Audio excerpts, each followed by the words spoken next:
ഏറെക്കാലത്തിന് ശേഷം പ്രിയദർശന്റേതായി എത്തിയ ബോളിവുഡ് ചിത്രം ഭൂത് ബംഗ്ല 100 കോടിയിലേറെ കളക്ഷൻ നേടി ബോക്സ് ഓഫീസിൽ മുന്നേറുകയാണ്.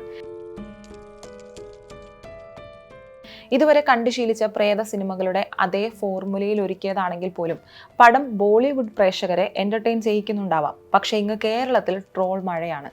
രാജ്പാൽ യാദവിന്റെ ബില്ലി എന്ന കഥാപാത്രവും ഭാവന പനിയുടെ രാഗിണി എന്ന കഥാപാത്രവും ചേർന്നുള്ള ഒരു കോമഡി രംഗമാണ് അതിൽ ഏറ്റവും കൂടുതൽ വിമർശനങ്ങൾ ഏറ്റുവാങ്ങുന്നത്.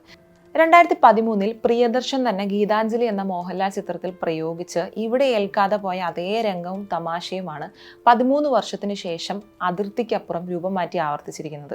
പ്രിയദർശൻ കോമഡികൾക്ക് വല്ലാതെ ചിരിച്ചിട്ടുള്ളവരാണ് മലയാളികൾ. ഇപ്പോഴും റിപ്പീറ്റ് വാച്ചുള്ള ചിരിപ്പടങ്ങൾ ഏതൊക്കെയെന്ന് ചോദിച്ചാൽ കിലുക്കവും കാക്കക്കുയിലും ചിത്രവും വെട്ടവും പോലെ സംവിധായകന്റെ പേര് പോലും ഓർമ്മിക്കാതെ നമ്മൾ പറയും. 1965 ഇറങ്ങിയ ഒരു ഫ്രഞ്ച് പടത്തിൽ നിന്ന് പ്രിയദർശൻ മലയാളത്തിലേക്ക് എത്തിച്ച ബോയിങ് അഡൽട്ട് കോമഡി ചിത്രമായിരുന്നിട്ടും എല്ലാം മറന്ന് ചിരിപ്പിച്ചത് പ്രിയദർശന് മാത്രം സാധ്യമാവുന്ന കോമഡി പ്രയോഗം കൊണ്ടായിരുന്നു. എത്ര കനമുള്ള പ്രമേയമാണ് സിനിമയുടേതെങ്കിലും മാലയിൽ മുത്തുകൾ എന്ന പോലെ ഒന്നിനു പുറമെ മറ്റൊന്നായി ഭംഗിയായി കോർത്തുവെച്ച തമാശ രംഗങ്ങൾ പ്രിയന് മാത്രം കഴിയുന്നതായിരുന്നു.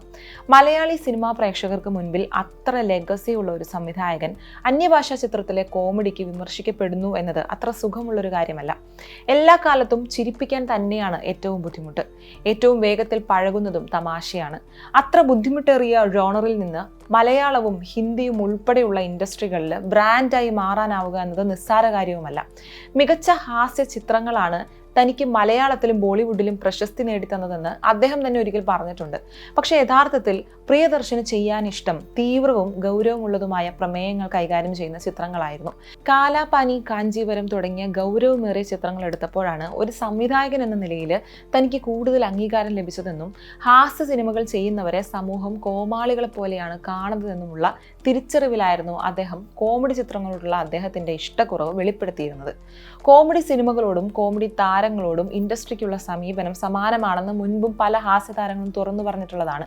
താല്പര്യമില്ലാതെ തമാശ ചെയ്യേണ്ടി വരുന്നത് കൊണ്ടാണോ പ്രിയനെ പഴയ സ്ക്രിപ്റ്റ് ആവർത്തിക്കാൻ തോന്നുന്നത്? നിലവാരമില്ലാത്ത കോമഡിയാണെന്ന് അറിഞ്ഞിട്ടും വീണ്ടും പ്രയോഗിക്കുന്നത്? അവസാനമായി മലയാളത്തിൽ പ്രിയൻ എത്തിച്ച കൊറോണ പേപ്പേഴ്സും മുൻപ് വന്ന മരക്കാറും ബോക്സ് ഓഫീസിൽ വലിയ വിജയമായിരുന്നില്ലെങ്കിലും വ്യത്യസ്ത ജോണർ പരീക്ഷണങ്ങളായിരുന്നു. മറ്റു ജോണറുകൾ പരാജയമാവുന്നതാണോ കോമഡി എടുക്കാൻ പ്രിയനെ വീണ്ടും പ്രേരിപ്പിക്കുന്നത്? തന്റെ 100ാം ചിത്രത്തിൽ മോഹൻലാലിനൊപ്പം പ്രിയൻ വീണ്ടും ഒന്നിക്കുമ്പോൾ പഴയ പ്രിയൻ മോഹൻലാൽ കോംബോ പ്രതീക്ഷിക്കുന്ന പ്രേക്ഷകരിലേക്ക് എന്തായിരിക്കും ഇരുവരും എത്തിക്കുക?